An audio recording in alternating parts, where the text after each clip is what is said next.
Hello, everyone, and welcome in to another edition of Inquire Live at Game Day Central. Today, we are coming to you from FedEx Field in Landover, Maryland.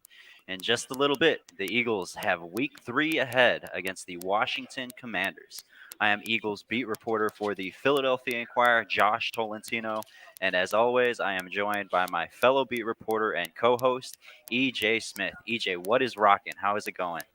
What's going on, Josh? On my drive down from 95 this morning, I drove past like a dozen charter buses filled with Eagles fans. Yeah, I'm excited for the day. It's gonna be fun. Yeah, historically, I mean, there have always been a good amount of Eagles fans making this short trip over to Washington. We will see the turnout here uh, in just a little bit again when the Eagles take on the Washington Commanders. Before that, EJ, though, we've got a jam packed show. I want to remind everyone back at home that no matter where they're tuning in, Game Day Central is the place to be. EJ, what is the best place that our audience can find us? Yeah, Josh, it's inquirer.com/game Eagles Game Day. Once again, that's inquirer.com/Eagles Game Day. That's where we want to talk with you guys during the game. We'll be in there offering our analysis, and then we'll take some of your comments, for a segment each week that we do called What You Said. It's one of our favorite segments where we can kind of take what's on your mind and discuss it a little bit more, dive into it a little bit. So, yeah, be sure to join us over there. All right, inquire.com/Eagles Game Day. We've got it, EJ. EJ, let's jump right in. This is a kind of a drama-filled game here. Carson Wentz, the former number 2 pick of the Eagles, it will be his first game against his former team. Just actually a few moments ago, we saw Carson on the field saying hi to Brandon Graham, Howie Roseman, the general manager. What are your expectations today for the Eagles and for Carson? I feel like throughout the week, EJ, we've been talking to some players about this anticipated matchup. It's almost as if they're just here to win. They're putting that Carson stuff aside. It might be a bit more personal for Carson himself. Yeah, no, I think that if there's one side that's going to take something into this game, it probably would be Carson. I don't think that too many of his teammates. I mean, there's not a lot of his teammates left. If you really think about it, the Eagles have been a team in transition. I counted earlier; it's like 24 players are left from his time here. I'm not sure how it's going to impact him. I don't think he knows how it's going to impact him. It could, bring out the best in him, but I also think that there are cases of Carson Wentz in big games, games where the pressure might be mounting a little bit. That doesn't always bring out the best in him. He's the type of guy who wants to push the ball downfield and push the envelope. And in those big moments where he really wants to make those big plays, I think sometimes he can be mistake prone. So I do think that could come up, one way or the other for whether it's in the Eagles' favor or not. I do think that it probably will play a role in how today goes for him. Yeah, coincidentally, both him and Jalen Hurts are tops in the leagues in total yards through these first 2 weeks. The Commanders obviously are 1-1, and the Eagles are 2-0. EJ, let's transition there. What has surprised you most about this Eagles team? They're coming off a pretty hot victory this past week against Minnesota, looking to carry that momentum here into Washington. Yeah, well, obviously the defense played really well against the Vikings, and that was a bit of a surprise. This secondary seems like it's got the talent to make plays and make a difference. But I mean, I think it has to be Jalen Hurts and the way he's played through 2 games. I mean, my favorite thing this week is like everybody's like, well, if he plays this way the rest of the season, I mean, most quarterbacks don't complete 80% or 80+% of their passes every week. I don't know if you can really count on it for the entire year, but for the most part, I do think that the way that Hurts has played has been encouraging. I think that all the talk that we heard about the work he put in the offseason, the comfortability he feels in the scheme through his second year, all that stuff. I was in a wait and see mode with that. I wanted to actually see him in game action before I really put too much stock into it. But I think that you have seen him, take those strides, especially as a passer in the pocket, throwing down the middle of the field, intermediate middle of the field. Just the processing speed, getting to things quicker. Those are all the things that he needed to work on. And so far, I think you have seen some progress in those areas. Now, we're going to keep seeing different tests. These every week is going to be another test to see if whatever type of defense he's up against is going to, maybe figure out how to slow him down. But through 2 games, no, he's definitely shown some progress. I think that's probably been the biggest takeaway from the first 2 games for me.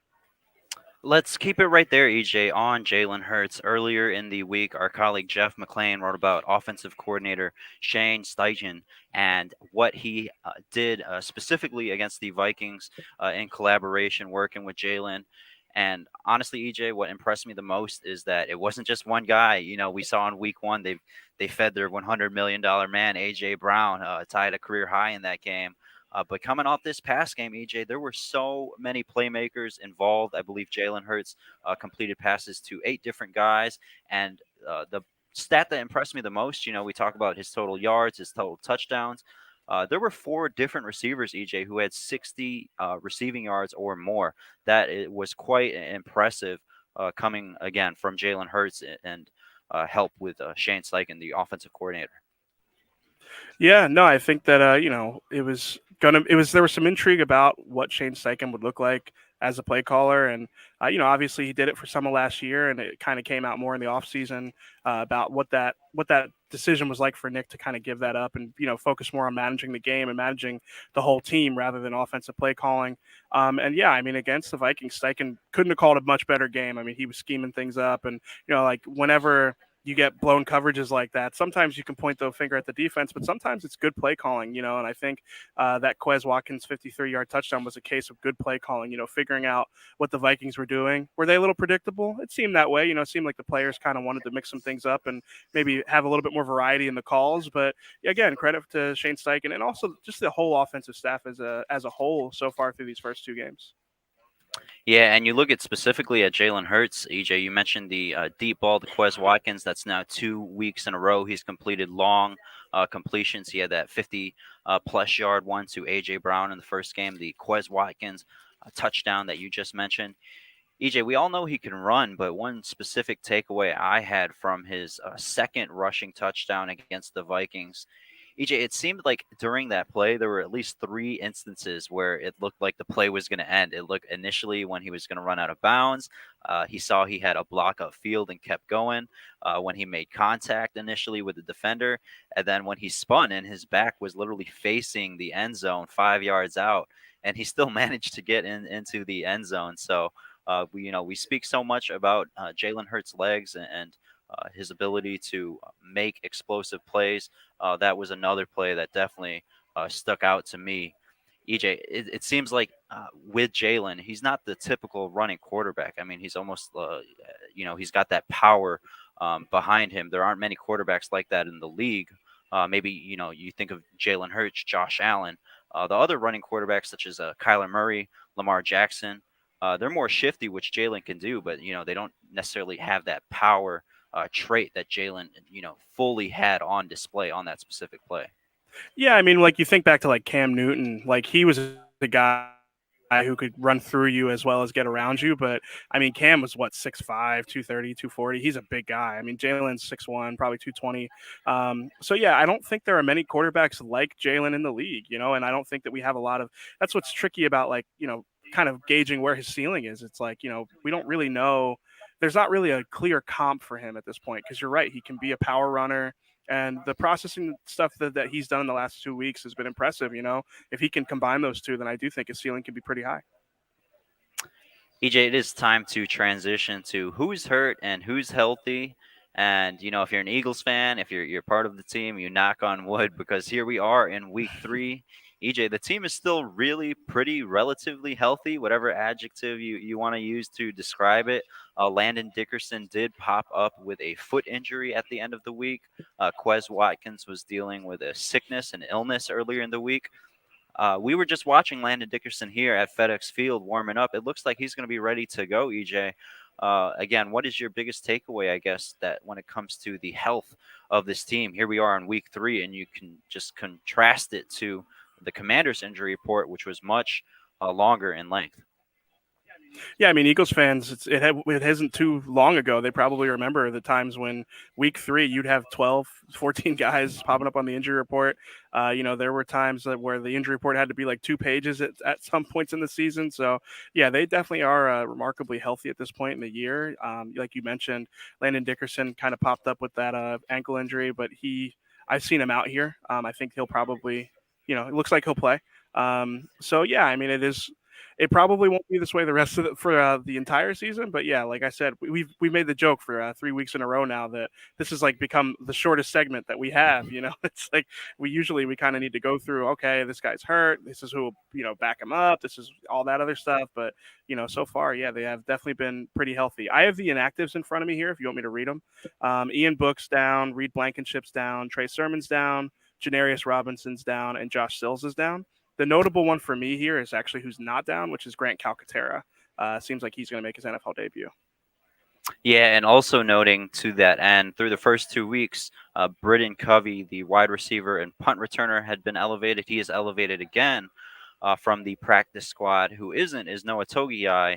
Like what you mentioned, Grant Calcaterra. It seems like he's going to make his NFL debut here today in Washington. EJ, just what were your initial impressions of Grant? He was hampered a little bit throughout training camp with a hamstring injury. When he got back, I believe we were in Cleveland, one of his first days back, and he had that scare where he caught a pass in the end zone and fell, trying to stop his footing on the sidewalk. Interesting summer there for Grant Calcaterra. Seems like he's going to make his NFL debut again today here in Washington.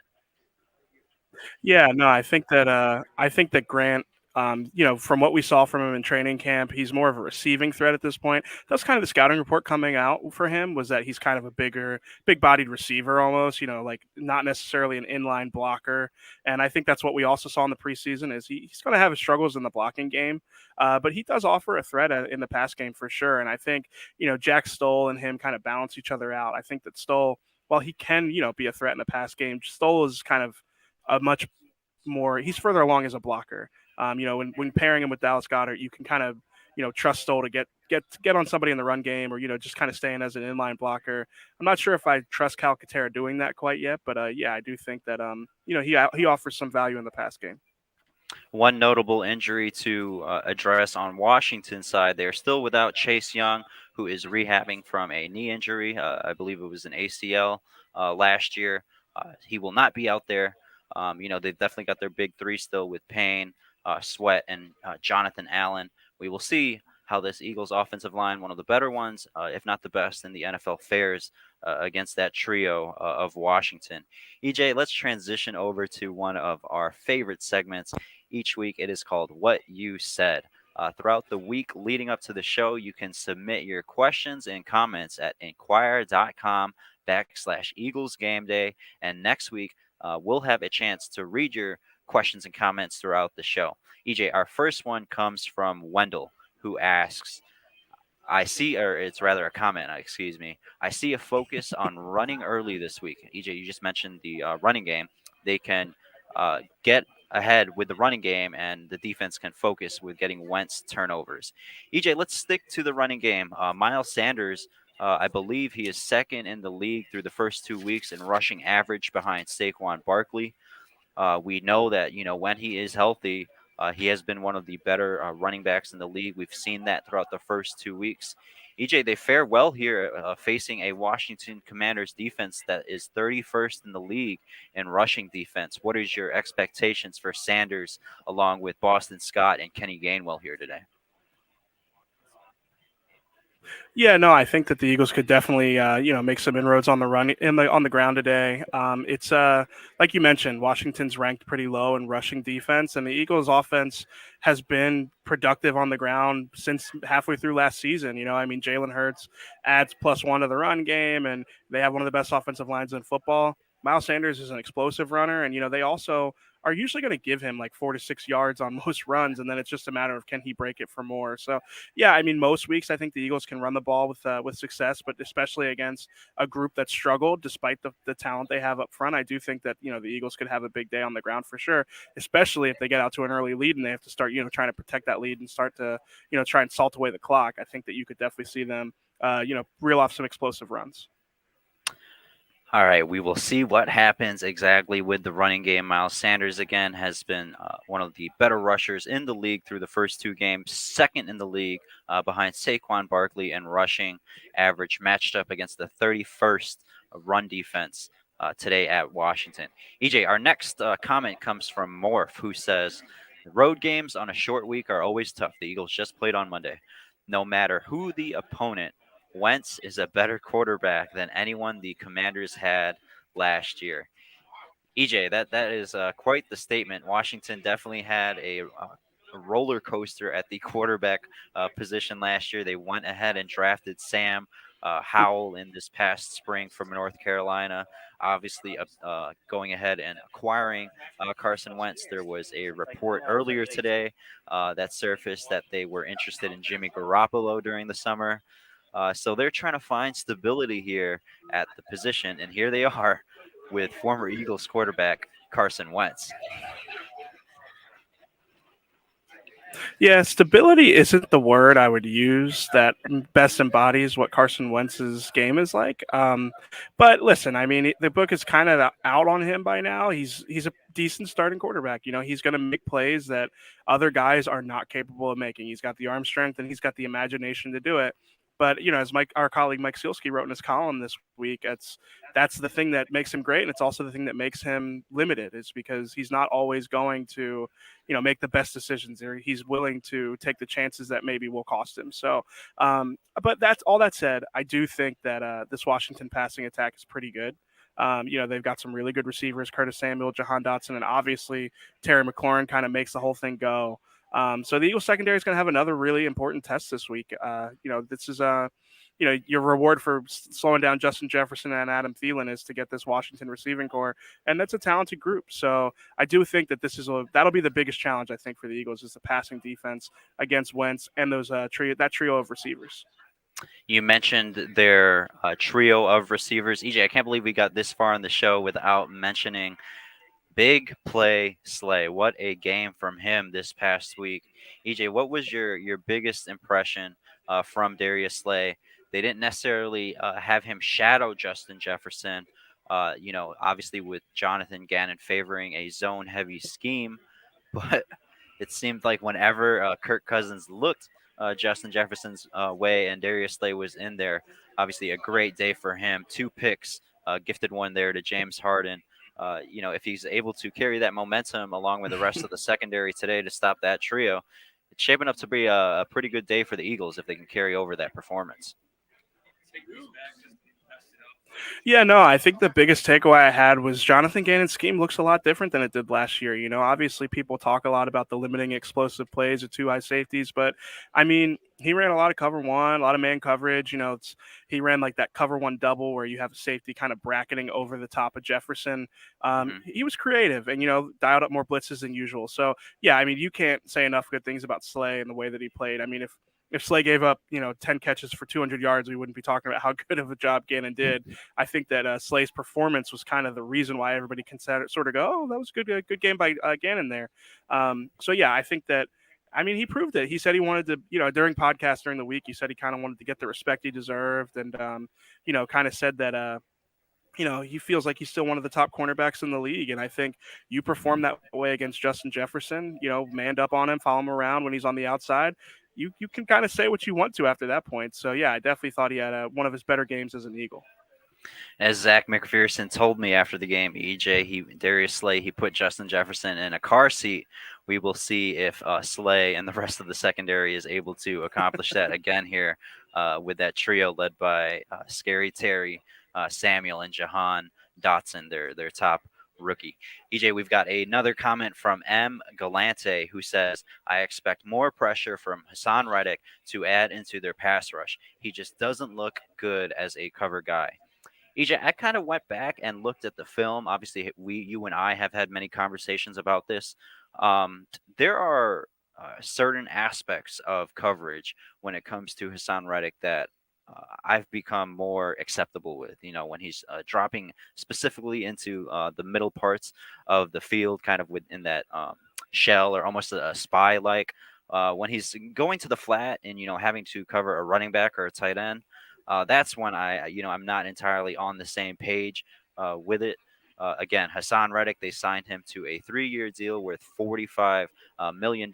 He was one of their highlight offseason additions along with A.J. Brown. EJ, through these first 2 games, I wouldn't say that Hassan has necessarily tapped into exactly what he wants to do here. He's left a lot on the field, and honestly, he would agree. He's actually said, he feels like he has a lot more to prove since coming back home to Philadelphia.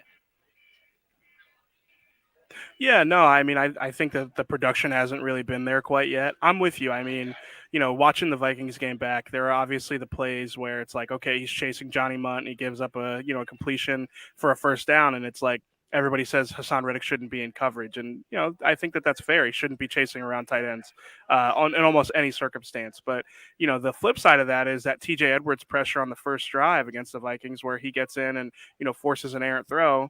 I mean, Hassan Reddick dropped to let TJ Edwards rush. I mean, it's that sim pressure that's really trendy around the league right now where you send four, but you don't know which four are coming. So, I'm with you. I think that some of these drops are going to be, advantageous for the defense, and they just have to limit how often they really are asking Reddick to cover someone in space because I don't think that's his game. You don't pay him all that money to have him drop on 3rd and 4 in the fourth quarter. So yeah, I mean, I'm not ready to like sound any alarms quite yet. I mean, it's been 2 games. A lot of times, especially a guy like Reddick, a lot of his sacks came in bunches when he was in Arizona and in Carolina. He had those 5 sack games at both stops. He's the kind of guy who gets hot every once in a while. So yeah, I wouldn't sound the alarms, but yeah, I would also agree with you that the production hasn't really been there quite yet. Yeah, still no sack for Reddick over the past 2 seasons. He's had, I believe, 23 and a half sacks. Again, they paid him to get after the quarterback. We will see how he adds to that production, that stat line. Over the past 2 weeks, the Eagles have 3 sacks. They had one in this season opener. They had 2 last week with Josh Sweat. And again, Hassan Reddick still waiting to tap into that sack production here as we hit week 3. EJ, I think we will stick right there for this last comment that comes from Greg. He says, "Think of most. I think most of Carson Wentz's success this year has been his receivers run after the catch. Hopefully, the Philly defensive backs will put that to rest." EJ, we kind of alluded to Carson's production and tendencies earlier, how he likes to throw the ball upfield. He's always looking upfield to make a play. I haven't seen enough of Washington's film, dating back to training camp in the preseason to necessarily know what they're doing with Yak. But we do know, EJ, we cover these Eagles every day. Jonathan Gannon's scheme is based on limiting the explosive plays. EJ, if we had to, not necessarily put it over under on it, but what are your expectations today for this secondary? CJ Gardner Johnson, Marcus Epps on the back end, and limiting those explosive plays from Carson Wentz and his receivers. Well, I talked earlier about like how they're going to do a lot of one high coverage and a lot of maybe dropping safeties down. But honestly, against Washington, I think that our colleague Mike Sielski wrote about it. I think too high shell is kind of what you would want to do. The coverage just sort of forces him to take what's there, and he's not always going to do that. So yeah, no, I do think that the typical scheme that you see from Jonathan Gannon might be an advantageous one. And, it will limit explosives. It keeps guys in you. So I think it makes a lot of sense. All right, EJ, it is time for a tweet of the week. Let's pull it up right now. And it's a video as a heads up. All right, everyone watching back home, that is AJ Brown there who catches a pass during practice. Here he throws it back and focus on him specifically there. And there he goes, folding his arms. Right before that, he actually pointed to Jalen Hurts, who was on the other side of the field. EJ, that was kind of a throwback to this past Monday. That was during Thursday's practice when AJ Brown executed that folding arms motion after throwing that pass back. EJ, we saw Jalen Hurts and what he did after Quez Watkins. I thought that was kind of a funny moment there from AJ Brown, pretending or doing his best Jalen Hurts impression, celebrating that long touchdown he had to Quez Watkins. Yeah, I mean that's his guy, and I think that they were having fun in the moment. But yeah, I do think that that's kind of emblematic of. I think that those two guys are hoping that they have a long tenure here and they can have fun like that for a while. Yeah, and honestly, that has been the biggest takeaway, EJ. We always wondered exactly how AJ Brown was going to fit into this offense. EJ, we've seen it time and time again through meeting rooms. When they're in the auditorium, Jalen Hurts and AJ Brown are always next to each other. It seems like really whenever we're on the practice field and they're leaving the field, or they're just casually walking around, they're always together. But most especially when we talk about what AJ Brown brings to the offense, the passing offense specifically, EJ, I don't think there's really any argument that the biggest place that he's helped Jalen is finding comfort in throwing to the middle parts of the field. Yeah, no, I think I mean we've said it before. It's like the easy button with AJ Brown. Sometimes when it's like, I mean, it's easy to throw across the middle of the field when the guy's wide open because he ran a slant route and created like 10 yards of separation. So, but I mean, credit to Hurts even still because some of these throws that he's made to like Dallas Goddard and Devontae Smith, like those are throws that he just wouldn't have made last year. AJ Brown doesn't have a lot to do with those. So I do think it's kind of one of those things. It's like you add a big time receiver to an offense with a young quarterback. We've seen it before. It can make a big difference. So we saw it with Josh Allen. We're seeing it now with Tua Tagovailoa. Like, this is kind of the formula. You figure out that you have a guy and you sort of, give him what they say. It's like give him no excuses. Add playmakers around him and see if he can figure it out. And so far, he looks good. Yes, and the biggest part again is that AJ got his money, and they definitely fed him in week one. Devontae Smith, Quez Watkins without a target again. EJ last week, that was the most impressive thing that I saw. The ball distribution, it just wasn't one guy. Quez Watkins involved, Dallas Goddard involved. All the running backs involved. That was the most impressive takeaway. As AJ Brown leads these receivers and Jalen Hurts tries best to distribute the ball. EJ, it is prediction time. Uh, I'll throw out a fun one here before we do a score prediction. Let's do an over under on Carson Wentz. I set it at 2.5. I feel like that's a fair number. Last week the Eagles had two. Again, the first week they had one, so they're looking to up that number. Do the Eagles exceed 2.5 sacks today here at Washington as they try to I affect feel like Carson Wentz? Yeah, I feel like today is the day. I feel like they've had a lot of pressure. All the advanced stats seem to like their front four and the rush that they've had in the last two games. So yeah, I think 2.5 is feasible, especially when you think about the quarterback on the other side and kind of like we talked about what's at stake for him and just his nature to hold on to the ball a little bit longer than Kirk Cousins or Jared Goff would be. I think that especially like in that second half, you see Kirk Cousins is the type of guy he's just he's gonna throw it off his back foot, throw it up for grabs, and try and avoid the pressure. Same thing with Jared Goff to a certain extent. Wentz is a big guy and he's kind of fearless. He's going to stand in there and he's going to try and make throws. So I do think that the Eagles could get a couple more sacks today. I think Josh Sweat has continued his high level of production last year. EJ coming off a Pro Bowl season. Again, Hassan Reddick is still trying to tap into that sack production, and Brandon Graham, obviously, a lot of familiarity with Carson Wentz. We will see how they affect the quarterback for Washington today. EJ, go ahead and give me your score prediction. What did you have in today's edition of the Philadelphia Inquirer? I think I had Eagles 31-21, and just I want to get this out there so that I can point back to it at the end of the game. I think Devontae Smith has a big game today. I think the Commanders have struggled against slot receivers this year, and I predicted Devontae would have a big game against the Lions, and he had no catches. So that's good work by me.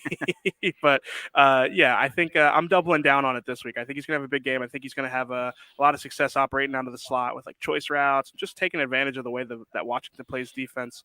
Like I said earlier, that Amon-Ra St. Brown and before that, Christian Kirk had a lot of success out of the slot against this team. So if you needed some last minute fantasy advice for our viewers then there you go. So yeah, I got Eagles 31-21 with Devontae Smith having a big game. EJ's calling Devontae Smith for a big game. We mentioned him earlier. If the Eagles, excuse me, stick to the ground, obviously they will definitely mix the passing game involved. But one thing that I've really liked about Shane Steichen, he has not been, he's fearless. Even when they've turned on the Jets through the passing game through these first two games, he'll sneak in a run play there. It doesn't matter how hot Jalen Hurts has been.